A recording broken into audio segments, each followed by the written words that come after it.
Good evening, everybody. It's Dr. A in the garden. It's almost dark out here, but I just wanted to show you a few fall plants. It's certainly fall time right now, and just a lot of things I'll show you later.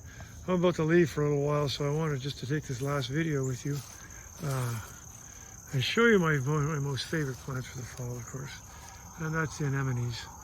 And I have a bunch of anemones I really like. But this is Honorine Jobert. It was a PPA plant of the year. It's just a great plant. And look at the size of it. So there's, and they're not thugs here where I live in the southeast United States, but they certainly can be thugs elsewhere. So be careful. But for me, I can't get enough of them. Hey, have a great time. Let's go gardening.